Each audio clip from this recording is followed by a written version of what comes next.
ఉప ముఖ్యమంత్రి జనసేన పార్టీ అధినేత పవన్ కళ్యాణ్ ఇవాళ హైదరాబాద్ లో నిర్వహించతలపెట్టిన తెలంగాణ నవనిర్మాణ సంకల్ప సభకు పోలీసులు అనుమతి నిరాకరించారు. తెలంగాణ ఆవిర్భావ దినోత్సవం సందర్భంగా ఈ సభ నిర్వహించాలని నిర్ణయించారు. అయితే శాంతి భద్రతల సమస్య తలెత్తవచ్చన్న కారణంతో సభ నిర్వహణకు పోలీసులు అనుమతి ఇవ్వలేదని సమాచారం. పోలీసుల నిర్ణయంపై జనసేన ఆగ్రహం వ్యక్తం చేసింది. ప్రజాస్వామ్యబద్ధంగా సభ నిర్వహించుకునే హక్కును కాలరాస్తున్నారని మండిపడింది. సభకు అనుమతి కోసం మంగళవారం హైకోర్టుకు వెళ్లనున్నట్లు ప్రకటించింది.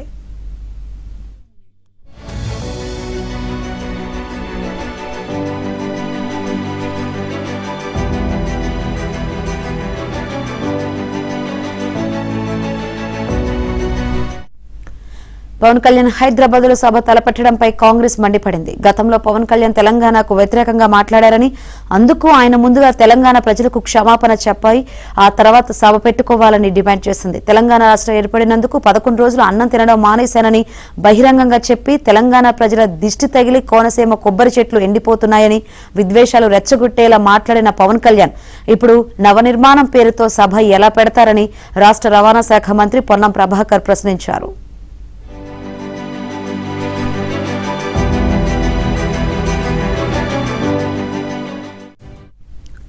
ముందుగా తెలంగాణ ప్రజలకు క్షమాపణ చెప్పి ఆ తర్వాత సభ పెట్టుకోవాలని సూచించారు.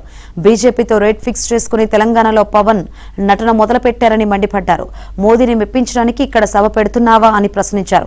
బీజేపీతో లోపాయికారి ఒప్పందం చేసుకుని తెలంగాణ వాతావరణాన్ని కలుషితం చేసేందుకు కుట్ర పన్నుతున్నారని ఆరోపించారు.